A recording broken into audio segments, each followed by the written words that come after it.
مومنین کرام السلام علیکم ورحمۃ اللہ وبرکاتہ۔ آپ تمام حضرات کی خدمت میں شہادت امام علی ابن موسیٰ الرضا علیہ الصلوۃ والسلام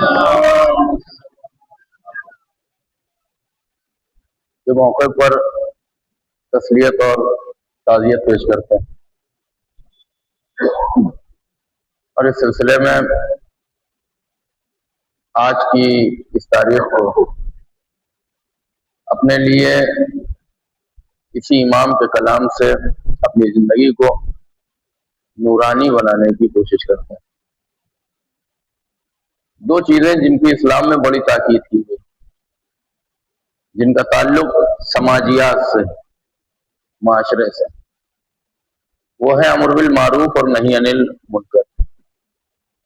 یہ دو چیزیں اتنی زیادہ اہم ہیں کہ ان کے لیے کہا گیا ہے کہ یہ دین کی بنیاد ہے، ستون ہے دین کا، ان کے اوپر دین جو ہے وہ ٹکا ہوا ہے۔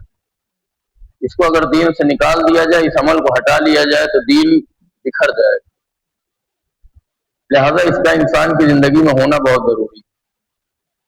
دنیا کی نگاہ میں سماج سیوی اور سوشلسٹ بننا بہت آسان ہے، کہیں بھی کسی کی فائل جو ہے وہ آگے بڑھا دیجئے، کسی کا بجلی کا بل معاف کروا دیجئے، کسی کا کوئی کارڈ بنوا دیجئے، کسی کا کوئی کاغذ بنوا دیجئے، کسی کو ہاسپٹل پہنچا دیے، یہی جو ہے وہ سماج سیوا ہے، اسی کو سماج سیوی لوگ کہتے ہیں۔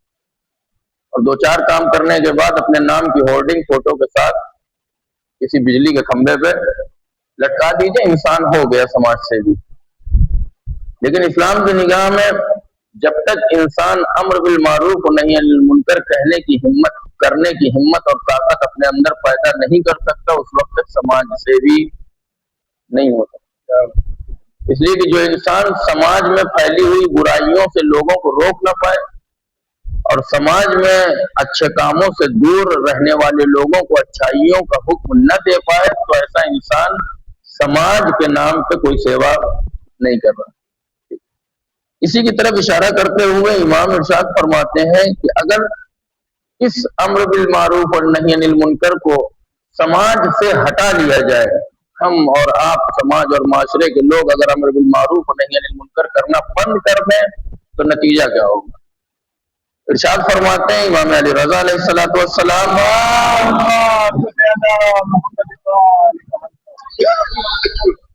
لَتَأْمُرُنَّ بِالْمَعْرُوفِ، عربی گرامر کے حساب سے لَتَأْمُرُنَّ، اس میں جو شروع میں لام لگا ہوا یہ تاکید کے لیے، یعنی صرف یہ نہیں کہا جا رہا امر بالمعروف کرو، نہیں، ضرور کرو۔ آخر میں جو لَتَأْمُرُنَّ، تَأْمُرُنَّ، نون پہ جو تشدید لگی ہوئی ہے اس کو نون ثقیلہ کہتے ہیں۔ جب نون ثقیلہ آتا ہے تشدید کے ساتھ تو عربی گرامر میں اس کے معنی ہوتے ہیں ڈبل تاکید، یعنی ضرور ضرور۔ تو اس میں کل ملا کے 3 تاکید ہو گئی، ضرور ضرور ضرور کرو امر بالمعروف، ٹھیک۔ پھر اس کے بعد اسی طریقے سے وَلَتَنْهُنَّ عَنِ الْمُنْكَرِ، نیکیوں کا حکم دو، ضرور ضرور ضرور، برائیوں سے روکو، ضرور ضرور ضرور، ٹھیک۔ اتنی تاکید کے ساتھ امام ارشاد فرما رہے ہیں کہ امر بالمعروف کرو، نہی عن المنکر کرو، اور اگر تم یہ کام نہیں کرتے ہو تو نتیجہ کیا ہوگا؟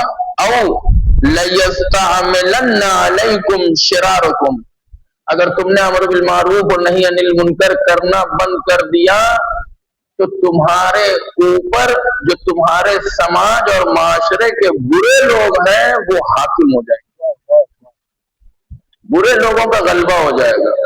جب تم اچھائیوں کی طرف نہیں لے جاؤ گے، برائیوں سے نہیں روکو گے تو سماج میں صرف برے ہی لوگ بچیں گے اور وہی پورے سماج کو کیپچر کر لیں گے، ٹھیک ہے۔ تو اب ان کا نام جو آگے لکھا تو سماج سیوی ہوگا، لیکن وہ اندر ہی اندر آپ کو لوٹ رہے ہوں گے، کھسوٹ رہے ہوں گے، آپ کی پراپرٹی پہ ان کی نظر ہوگی، آپ کے پلاٹ پہ نظر ہوگی، آپ کے گھر پہ نظر ہوگی، آپ کی جیب پہ نظر ہوگی، وغیرہ وغیرہ۔ برے لوگ تمہارے اوپر حاوی ہو جائیں گے اگر تم نے امر بالمعروف اور نہی عن المنکر نہیں کیا۔ اور صرف یہی نہیں کہ برے لوگ حاوی ہو جائیں گے، اس کے ساتھ ساتھ فَيَدْعُوا خِيَارُكُمْ فَلَا يُسْتَجَابُ لَهُمْ، پھر برے لوگوں کے حاوی ہو جانے کے بعد اب جب تم اچھے لوگوں کو بلاؤ گے بھی مدد کے لیے تو وہ تمہاری سننے والے تمہاری مدد کے لیے نہیں آئیں گے. کیوں؟ اس لیے کہ تم نے وہ کام نہیں کیا جو تمہیں پہلے کرنا چاہیے. اب اچھے لوگوں کو اگر تم بلاؤ گے بھی تو وہ تمہاری باتوں کو سننے کے لیے نہیں آئیں گے. لہذا اس سے پہلے کہ ہمارے سماج اور معاشرے میں برے لوگوں کا غلبہ ہو، وہ ہمارے اوپر حاوی ہوں اور اچھے لوگ ہماری آوازوں پر لبیک کہنا بند کر دیں، اس سے پہلے ہمیں چاہیے کہ ہم اپنے سماج اور معاشرے میں امر بالمعروف اور نہی عن المنکر کو عام کریں اور اس شریعت کے اس اہم حکم پر عمل کرنے کی کوشش کریں. پروردگار عالم سے امام علی رضا علیہ السلام کے صدقے میں دعا گو ہے کہ پروردگار ہم کو ہمارے اس امام کی اس حدیث پر عمل کرنے کی توفیق عنایت فرما اور ہم سب کو امام علی رضا علیہ السلام کے روضے کی زیارت سے مشرف فرما.